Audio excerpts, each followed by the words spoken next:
नमस्कार विद्यार्थी मित्रों, आज हम कक्षा 8 में इकाई 8 माँ कह एक कहानी इस काव्य कथा का हमने पिछले अभ्यासक्रम में अध्ययन किया था।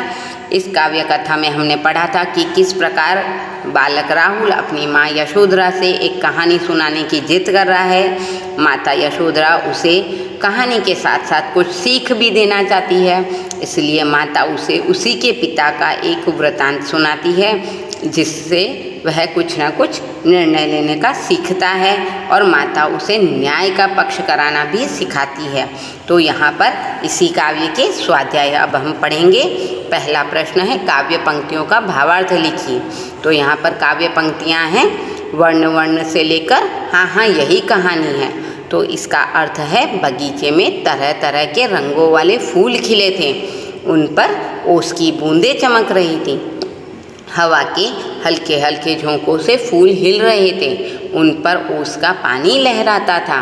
और उन्हीं पर राहुल ने पूछा, हाँ क्या उन पर पानी लहराता था? हाँ माँ, मुझे यही कहानी सुननी है। इसी के बाद दूसरा एक और पैराग्राफ दिया गया है, तू है हठी से लेकर यही कहानी। तो यशोधरा माँ अपने पुत्र से राहुल से कहती है कि मेरे बेटे तू बहुत जिद्दी है। अच्छा तो सुन, एक दिन बड़ी सुबह तेरे पिताजी बगीचे में घूम रहे थे। उस समय वातावरण में मनपसंद खुशबू फैली हुई थी।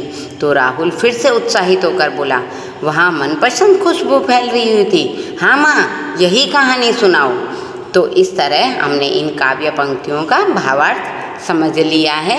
अगला प्रश्न हमें कह रहा है कि चित्र के आधार पर अपूर्ण काव्य को पूर्ण करना है।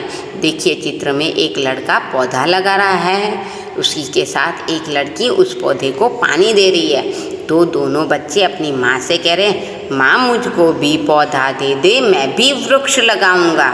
वृक्ष यानी पेड़, रोज उसे दूंगा मैं पानी, बता गई है जैसे नानी। यानी मैं रोज उसे पानी दूंगा, जैसे नानी मुझे बता कर गई है वैसे ही मैं उसे पानी दूंगा। जब वह पौधा पेड़ बनेगा कितना सुंदर हमें लगेगा। वायु प्रदूषण फैल रहा जो, उसको मार भगाऊंगा। माँ मुझको भी पौधा दे दे, मैं भी वृक्ष लगाऊंगा। यानी एक छोटा बच्चा वायु प्रदूषण को दूर करने के लिए पौधा लगाने की अपनी माँ से बात पूछ रहा है। तो इस तरह हमने चित्र के आधार पर अपूर्ण काव्य को पूर्ण कर दिया है। अगला प्रश्न हमें कह रहा है कि एक दिन अकबर ने बीरबल से पूछा, बीरबल दुनिया में सबसे ज़्यादा शक्तिशाली कौन है? तो बीरबल ने क्या कहा होगा, यह सोचकर हमें कहानी आगे लिखनी है। तो एक दिन अकबर ने बीरबल से पूछा कि बीरबल दुनिया में सबसे ज़्यादा अधिक शक्तिशाली कौन है? तो बीरबल ने कहा, जहाँपना दुनिया में सबसे ज़्यादा शक्तिशाली सूरज है। तो बादशाह ने पूछा कैसे? तो बीरबल ने बादशाह को एक कहानी सुनाई कि एक बार हवा, पानी और सूरज में बहस छिड़ गई। तीनों खुद को ज़्यादा शक्तिशाली बता रहे थे।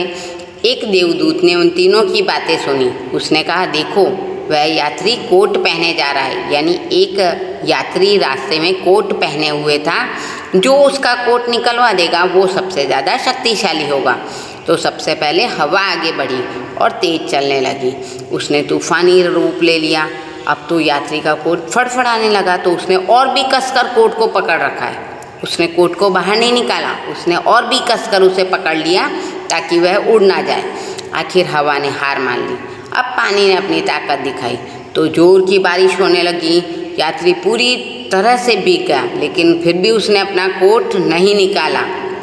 अंत में सूरज की बारी आई। इतनी तेज धूप निकली कि यात्री को गर्मी ही सहन न हुई और गर्मी से परेशान होकर वह पसीना पसीना हो गया और परेशान होकर उसने कोट निकाल दिया।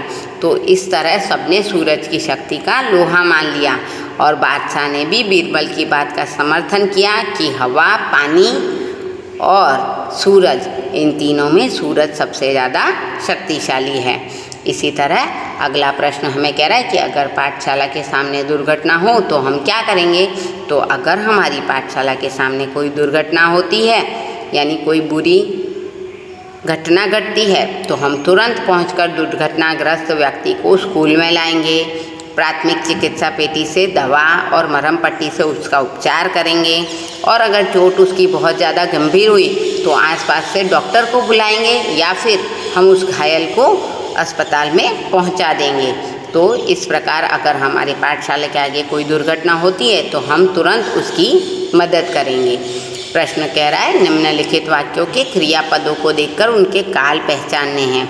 तो काल 3 प्रकार के होते हैं, भूतकाल, भविष्यकाल और वर्तमान काल।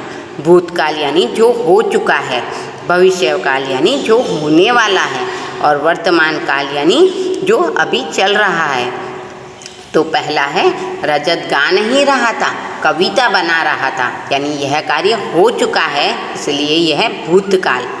दूसरा है हाँ मैया अब मैं तेरी बात मानूंगा, यानी अब होगा, अब मानेगा, इसलिए यह वाक्य भविष्यकाल। मैं मौन रहकर तुम्हारी सेवा करना चाहता हूँ, यानी करना चाहते हैं, अभी काम हो रहा है, यानी वर्तमान काल। तुम्हें देखकर मेरा हृदय शीतल होता है, तो होता है यानी अभी हो रहा है, यानी वर्तमान काल। तो इस प्रकार हमने क्रियापदों को पहचान कर उनके काल उनके सामने लिख दिए हैं। अगला है कि काल परिवर्तन कीजिए। तो मैं अहमदाबाद जा रहा हूँ, इसका भविष्य काल हमें बनाना है, तो मैं अहमदाबाद जाऊँगा। दूसरा है मेहुल मुंबई गया था, इसका हमें वर्तमान काल बनाना है, तो मेहुल मुंबई जा रहा है। इसी प्रकार तीसरा है गीता आइसक्रीम खाएगी, इसका हमें भूतकाल बनाना है, तो गीता ने आइसक्रीम खाई। तो मित्रों आज इसी प्रकार हमने कक्षा 8 में इकाई 8 माँ कह एक कहानी इस इकाई के स्वाध्याय को हल किया।